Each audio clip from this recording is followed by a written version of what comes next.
नमस्कार। आज की इस वीडियो में आप सभी का स्वागत है। आज हम जिस विषय को लेकर बात करने जा रहे हैं वो है छायावाद के 4 स्तंभों में से एक सूर्यकांत त्रिपाठी निराला। सभी श्रोता निराला के नाम से भलीभांति परिचित हैं। हिंदी साहित्य में निराला का कद बहुत ही ऊंचा है। निराला के जो काव्य है उसमें कोई भी ऐसा पक्ष जहाँ तक निराला की दृष्टि ना गई हो, ऐसा हम निराला के काव्य में नहीं पाते हैं। लगभग हर एक उस विषय पे निराला ने अपनी लेखनी चलाई है जो काव्य का विषय बन सकता है। तो BA second year compulsory Hindi में निराला की कुछ एक कविताएं संकलित हैं। उन कविताओं को पढ़ने से पहले हम सूर्यकांत त्रिपाठी निराला के बारे में थोड़ा उनका व्यक्तित्व, कृतित्व और उनके काव्य के विषय में जानना अति आवश्यक है। सबसे पहले हम शुरू करने जा रहे हैं निराला के जो उनका सामान्य परिचय है, थोड़ा जो उनकी इंट्रोडक्शन है उसके ऊपर हम बात करेंगे। सभी ने निराला के विषय में सुना है। उनका जो नाम है, खास करके जो सरोज स्मृति है, उसको लेकर निराला की चर्चा हिंदी साहित्य के वरिष्ठतम कवियों में की जाती है। उसके उपरांत जो हिंदी कविता का जो शिल्प पक्ष है उसमें भी निराला जो है वो मुक्त छंद के प्रणेता के रूप में जाने जाते हैं। तो हम बात करेंगे उनके थोड़ा जन्म से लेकर। जो निराला का जो जन्म है वो 1896 ईस्वी में बंगाल के महिषादल नामक राज्य के मेदिनीपुर गांव में हुआ था। इनके पिता का नाम राम सहाय त्रिपाठी था, जो मूलतः उत्तर प्रदेश के उन्नाव जिले के एक कान्यकुब्ज ब्राह्मण थे। बाद में ये महिषादल मेदिनीपुर में स्थानांतरित हो गए थे। निराला का जो बचपन का नाम था वो था सूर्य कुमार। पिता बहुत सख्त थे स्वभाव के, इसलिए निराला का जो बचपन है काफ़ी अनुशासित बीता है। उसके उपरांत निराला का जो विवाह है वो उनकी बाल्यावस्था में ही करवा दिया गया। 1911 की बात है ये, जब निराला लगभग 15 वर्ष के थे। उस समय उनका विवाह मनोहरा देवी से करवा दिया गया। निराला के का जो जीवन है वो बहुत ही उसमें कोई स्थायित्व तो नहीं था। हम उनके अगर जीवन को पढ़ते हैं, उनकी जीवनी पढ़ते हैं, तो हम देखते हैं कि निराला ने जो वक्त के थपेड़ों को बहुत सहा, बहुत ज़्यादा जिसको बोलते हैं परीक्षाओं के दौर से उनका पूरा जीवन बीता। उनका जो निजी जीवन था ज़्यादा बेहतर हम उसे नहीं कह सकते हैं। बचपन में जब 3 वर्ष के थे निराला, उसी समय उनकी माता का देहांत हो गया। युवावस्था में पहुंचे तो उनके पिता का भी देहांत हो गया। उसके उपरांत 1914 के आसपास जब प्रथम विश्व युद्ध छिड़ा हुआ था, उस समय जो महामारी फैली, उस समय निराला के गाँव में भी महामारी का प्रकोप बढ़ा और निराला के जो चाचा थे, चाची थी, भाई भाभी सभी उस महामारी का ग्रास बन गए। तो इतने सारे आघात एक साथ सहने के बाद निराला अंदर से पूरी तरह टूट गए और सबसे ज्यादा दुखों का पहाड़ उनके ऊपर तब पड़ा जब उनकी 19 वर्षीय पुत्री सरोज का देहांत हो गया। इतनी सारी मौतें एक घर में होना किसी भी व्यक्ति को तोड़ सकती है। तो निराला का जो व्यक्तित्व है वो कहीं ना कहीं उनके जीवन में, उनके साहित्य में भी इस चीज की अभिव्यक्ति हमें देखने को मिलती है। निराला कहते हैं, दुख ही जीवन की कथा रही, क्या कहूँ आज जो नहीं कही। तो इससे हम अंदाजा लगा सकते हैं कि उनके जीवन में कितना दुख, कितने कष्ट, कितनी तकलीफें, कितनी मुसीबतों का उन्हें सामना करना पड़ा। उसका प्रतिबिंब कहीं ना कहीं हमें, उसकी झलक कहीं ना कहीं उनके साहित्य में हर जगह में देखने को मिलती है। तो ये था उनका थोड़ा जीवन परिचय। थोड़ा उनकी शिक्षा के ऊपर आते हैं। तो जो निराला है वो विधिवत शिक्षा ग्रहण नहीं कर पाए। जैसे मैंने कहा कि बचपन में ही जो है उनका जो विवाह करवा दिया गया मनोहरा देवी से लगभग 15 वर्ष की आयु में। तो उन्होंने जितना भी अध्ययन किया, विभिन्न भाषाओं का ज्ञान अर्जन किया, तो उन्होंने स्वाध्याय से, सेल्फ स्टडी के द्वारा उन्होंने जितना भी उन्होंने भाषाओं का ज्ञान, जितना भी उन्होंने साहित्य को जाना, दूसरी भाषा के साहित्य को हो चाहे हिंदी भाषा के साहित्य को, तो वो स्वाध्याय से उन्होंने सारा अर्जित किया। हम बात करते हैं अगर साहित्य के दृष्टि से उनके व्यावसायिक जीवन की, तो निराला ने, आप देखते हैं, एक वो कुशल पत्रकार संपादक भी रहे। उन्होंने मतवाला, समन्वय आदि पत्रिकाओं का संपादन कुशलता के साथ किया। उसके उपरांत जीवन पर्यंत वो साहित्य लेखन में जुटे रहे। लेकिन हिंदी साहित्य जगत की विडंबना ये है कि निराला का जो महत्व है वो उनके मृत्यु के उपरांत हिंदी साहित्य को पता चला। उनके जीते जी निराला का जीवन, उनका जो साहित्य है उसको एक जो स्थान मिलना चाहिए था वो नहीं मिल पाया। उसके बाद हम बात करें अगर निराला की, अगर साहित्य, हिंदी साहित्य में निराला का स्थान, तो जैसे मैंने पहले कहा कि निराला एक छायावादी कवि हैं। छायावाद के जो 4 स्तंभ है, जयशंकर प्रसाद, निराला, सुमित्रानंद पंत और महादेवी वर्मा, छायावाद के इन 4 स्तंभों में निराला का महत्वपूर्ण स्थान है। अब सबसे पहले जो कंपल्सरी हिंदी के विद्यार्थी हैं उनके लिए छायावाद हो सकता है नया शब्द हो या सुना भी हो, तो सबसे पहले छायावाद शब्द के ऊपर आना आवश्यक समझूंगा। जो छायावाद है हिंदी साहित्य में अगर उसे देखें तो उसकी जो कालावधि है वो 1918 से 1936 ईस्वी तक रहती है। ये वो दौर था जब भारतीय स्वाधीनता संग्राम के लिए जो आंदोलन थे वो चरम पे थे। तो जो छायावाद से जो पहले का समय था वो था द्विवेदी युग। द्विवेदी युग और भारतेंदु युग की जो कविता है वो राष्ट्रवादी भावना से ओतप्रोत है। लेकिन जो छायावादी कविता है वह कवियों की स्वानुभूति, उनका जो उसमें जो प्रेम, सौंदर्य, कल्पना इत्यादि चित्र हम देखते हैं। आप देख सकते हैं एक और स्वाधीनता संग्राम चला हुआ है, दूसरी ओर छायावादी कवि हैं वो प्रेम और सौंदर्य के गीत गा रहे हैं। इसके पीछे क्या कारण है वो बाद में डिस्कस करेंगे। सबसे पहले छायावाद के अर्थ के ऊपर आते हैं। तो छायावाद जो है वो पश्चिमी, अगर आप इंग्लिश लिटरेचर पढ़ते हो तो वहां पे एक काल आता है स्वच्छंदतावाद के नाम से, रोमांटिसिज्म। तो जो यूरोप में रोमांटिसिज्म था लगभग उसी का प्रतिरूप हिंदी साहित्य में हम छायावाद के रूप में देखते हैं। छायावाद मूलतः पहले शुरू में व्यंग्य रूप में ये शब्द का प्रयोग हुआ। छायावाद शब्द का प्रयोग व्यंग्य के तौर पे उन कविताओं के लिए प्रयोग किया गया जो कविताएं अस्पष्ट थी, जिनका कोई निश्चित अर्थ नहीं निकल रहा था, या जिन कविताओं से प्रत्यक्ष अर्थ से इतर कोई दूसरा अर्थ निकलता था। ऐसी कविताओं के लिए जो अस्पष्ट थी, जिनका अर्थ कुछ और निकलता था प्रत्यक्ष अर्थ से, उन कविताओं को व्यंग्य स्वरूप ये नाम दिया गया। लेकिन बाद में छायावाद जो नाम है ये उन कविताओं के लिए रूढ़ हो गया जो कहीं ना कहीं रोमांटिसिज्म यानी कि स्वच्छंदतावादी प्रवृत्तियों को लेकर चल रहे थे। अब विभिन्न विद्वानों ने अगर छायावाद को परिभाषित करना हो, बहुत कॉन्ट्रोडक्टरी वर्ड है, कोई निश्चित अर्थ हम इसका नहीं बता सकते, निश्चित परिभाषा में उसको नहीं बांध सकते हैं। तो जो हम रोमांटिसिज्म में हम जितनी विशेषताएं देखते हैं वो कहीं ना कहीं छायावाद में हमें देखने को मिलती है हिंदी साहित्य में। तो जो विद्वान हैं, जैसे हम बात करते हैं रामचंद्र शुक्ल की, उन्होंने छायावाद को रहस्यवाद का पर्याय माना है कि इसका अर्थ रहस्यवादी भावना छायावादी कवियों में ज्यादा है, जो कहीं ना कहीं स्वच्छंदतावादियों में भी है, रोमांटिसिज्म में भी देखने को मिलती है। दूसरा हम बात करते हैं, जयशंकर प्रसाद कहते हैं कि जब वेदना के आधार पर स्वानुभूतिमय काव्य की अभिव्यक्ति हुई उसे छायावाद के नाम से अभिहित किया गया। वेदना, दो शब्द आ रहे हैं, वेदना, स्वानुभूति, एक तो दर्द है, पेन है, पीड़ा है, वेदना है, उसकी जब स्वानुभूत है, वो स्वानुभूत किसका? कवि का, जो उसका रचनाकार है। तो मतलब बोलने का ये है कि जो छायावादी काव्य है वहां पे कहीं ना कहीं आपको जितने भी कवि छायावाद के, उनका जो स्वानुभूत है, जो अपना भोगा वो यथार्थ है, वो कहीं ना कहीं छायावादी कविताओं में आपको देखने को मिलता है। जैसे मैंने निराला का उदाहरण दिया कि निराला ने अपने जीवन के प्रसंगों को कहीं ना कहीं उनके साहित्य में डाला है। पूरा का पूरा जो हिंदी का पहला शोक गीत है सरोज स्मृति, जो उन्होंने अपनी पुत्री के वियोग में लिखा, उनकी मृत्यु पे लिखा, वो उनका व्यक्तिगत दुख तो है, स्वानुभूति तो है, उनका अपना दर्द तो है। तो इस तरह से हम कह सकते हैं कि व्यक्तिकता भी छायावाद की एक विशेषता हो सकती है, स्वानुभूति भी एक विशेषता इसकी हो सकती है। उसके बाद अगर बात करें हम डॉक्टर नगेंद्र कहते हैं कि जो छायावाद है वो स्थूल के प्रति सूक्ष्म का विद्रोह है। स्थूल कौन है, सूक्ष्म क्या है? स्थूल द्विवेदी युगीन कविताओं को बोला गया है।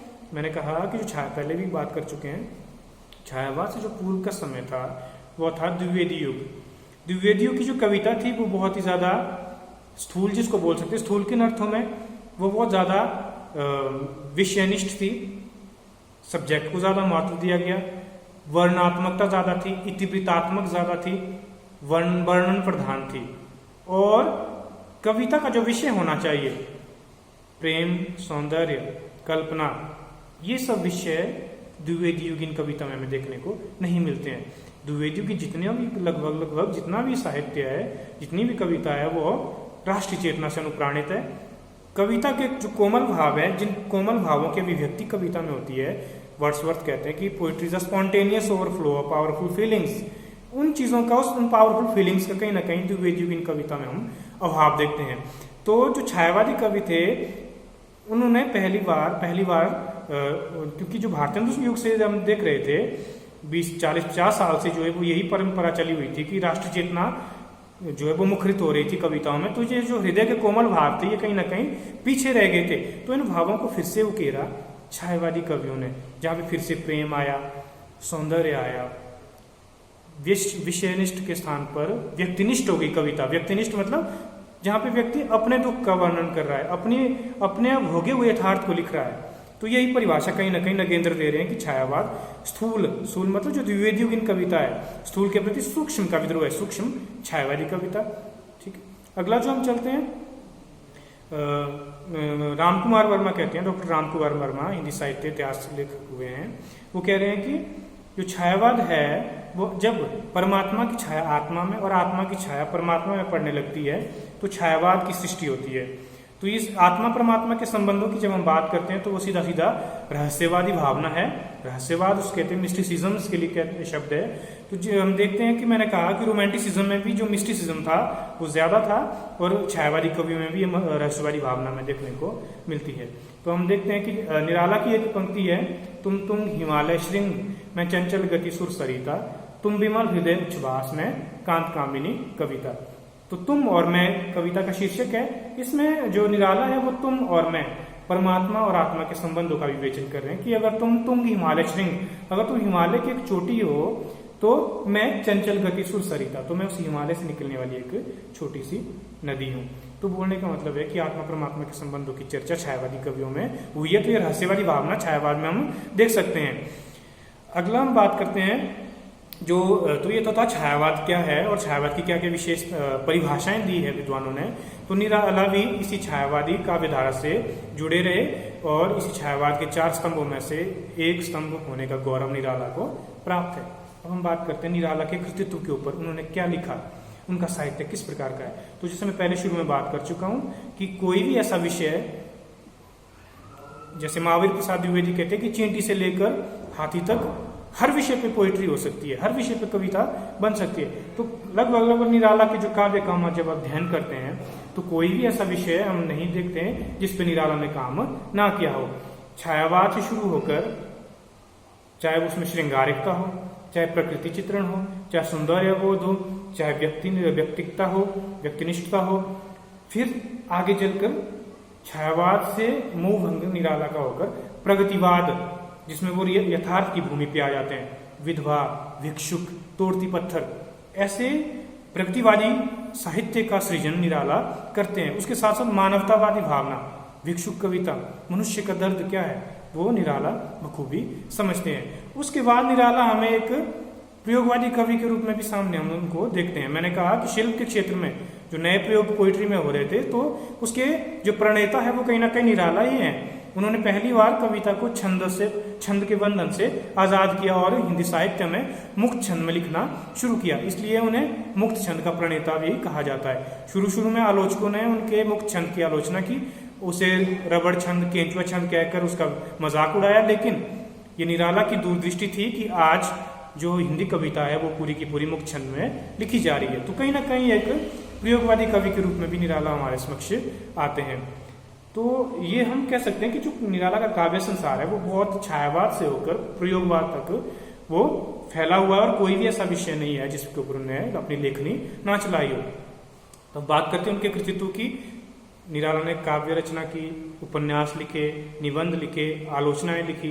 तो अगर काव्य कृतियों की बात करें तो बहुत सारी काव्य कृतियां हैं। कुछ एक आपने पढ़ी भी होगी जिसमें है परिमल है, गीतिका है, गीत गुंज है, सांध्य काकली है, आराधना है, अर्चना है, बेला, नए पत्ते, स्रोत स्मृति हिंदी का पहला शोक गीत है, सब निराला की काव्य कृतियां हैं। उसके बाद निराला ने तुलसीदास के जीवन पर एक खंड काव्य की रचना की जिसका नाम भी तुलसीदास से उन्होंने रखा उस रचना का।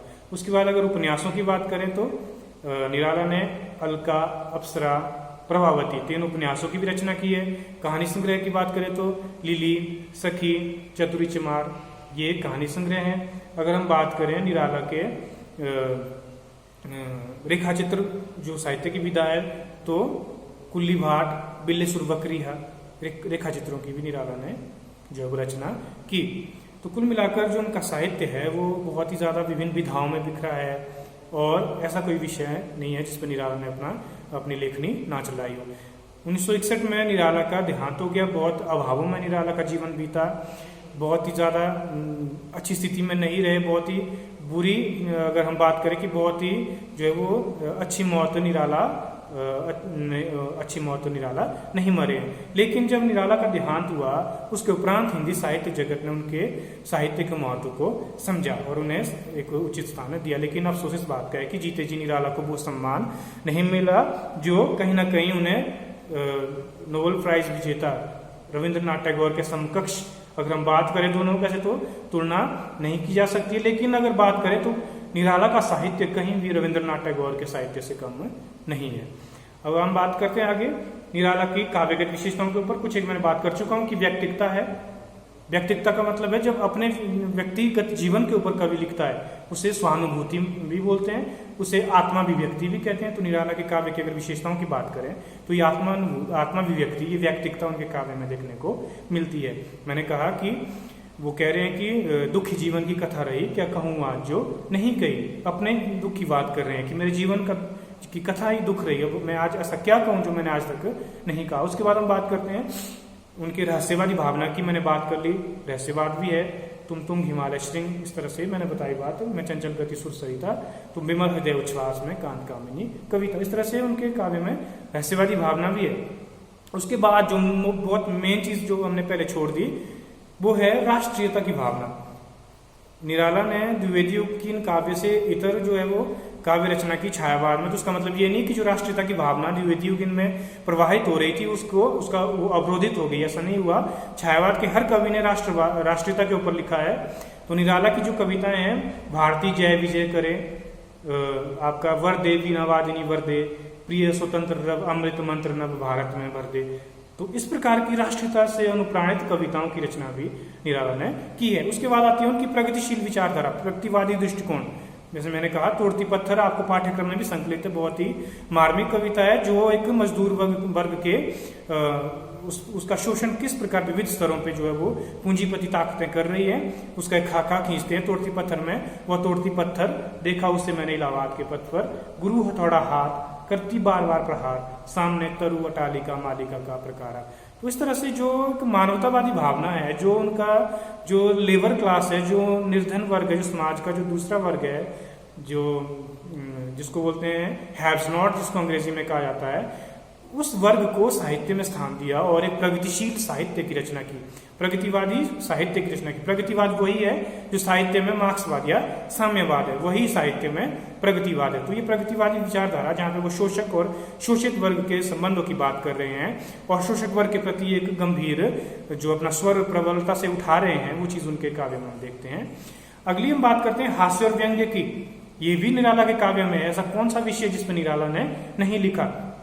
कुकुरमुत्ता उनका एक काव्य संग्रह काव्य है, कविता है, जिसमें वो जो है वो कुकुरमुत्ता और गुलाब के माध्यम से पूंजीपति वर्ग के ऊपर जो है वो आवाज उनके विरुद्ध उठा रहे हैं। तो क्या कह रहा है कुकुरमुत्ता? जो मजदूर वर्ग का, निर्धन वर्ग का प्रतीक है, श्रमिक वर्ग का प्रतीक है कुकुरमुत्ता, वो कह रहा है कि अवे सुन बे गुलाब, गुलाब प्रतीक है पूंजीवादी ताकतों का, अवे सुन बे गुलाब मत भूल जो पाए तूने खुशबू रंगो आग, खून चूसा खाद का तूने अशिष्ट, डाल पल मंडरा रहा कैपिटलिस्ट।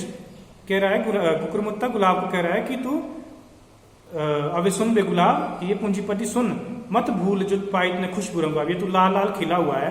पूंजीपतियों के जो बड़े बड़े जो ऐसे चौड़े चेहरे हैं उसमें लालिमा है, पेट बाहर को निकले हुए हैं सभी के। तो ये जो खुशबू रंगो आग पूंजीपतियों ने पाई, ये कैसे पाई है? खाद चूसा खून चूसा खाद का तूने अशिष्ट, कि तूने किसका खून चूसा है? खाद का, मजदूरों का। उनकी मेहनत से तूने बड़े बड़े बंगले खड़े किए, उनकी मेहनत से तूने बड़े बड़े महंगे कपड़े डाले हैं, बड़ी बड़ी कारों में घूम रहा है, अच्छा खाना खा रहा है। ये सब किसकी वजह से है?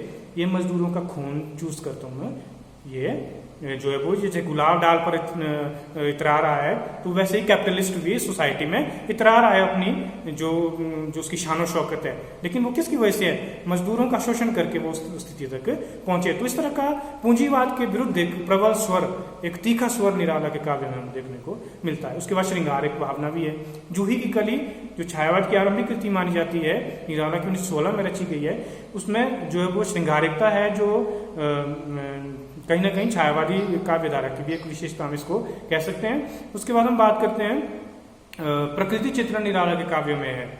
प्रकृति चित्रण छायावादी कवियों में हुआ, सभी कवियों में हुआ है, लेकिन निराला के काव्य में भी प्रकृति चित्रण हम देखते हैं। तो शिल्पक्ष की बात करें तो भाषा उनकी तत्सम शब्दावली प्रधान है, प्रांजल हिंदी है, तत्सम शब्दों का बहुत प्रयोग है, खड़ी बोली हिंदी। और जो छंद है, मैंने कहा कि मुख्य छंद के प्रणेता है, अलंकारों का प्रयोग भी हुआ है। तो इस प्रकार के कुल मिला के हम कह सकते हैं कि जो निराला का जो काव्य है वो विभिन्न सोपानों में जो वो फैला हुआ है। वो चाहे फिर आपका छायावाद से लेकर प्रयोगवाद तक, श्रृंगारिकता से लेकर राष्ट्रीयता से लेकर मानवतावाद से लेकर प्रगतिवादिता तक, हर जगह निराला के काव्य और उनकी जो पैनी दृष्टि है वो हर जगह हम देखते हैं। तो ये तो था निराला का थोड़ा सा व्यक्तित्व एवं कृतित्व और उनका जो साहित्य है और उनकी जो विचारधारा है और उनकी काव्य कृति विशेषता, जिसको हमने आज की इस वीडियो में डिस्कस किया। अगली वीडियो में जब हम आएंगे तो निराला की जो पाठ्यक्रम में संकलित कविताएं हैं, तोड़ती पत्थर और विनय, उनकी व्याख्या किस प्रकार से करनी है उसे हम जानेंगे। उम्मीद करता हूँ सभी को समझ आ गया होगा। किसी का कोई प्रश्न है तो कमेंट बॉक्स में मुझे पूछ सकता है। तब तक के लिए नमस्कार।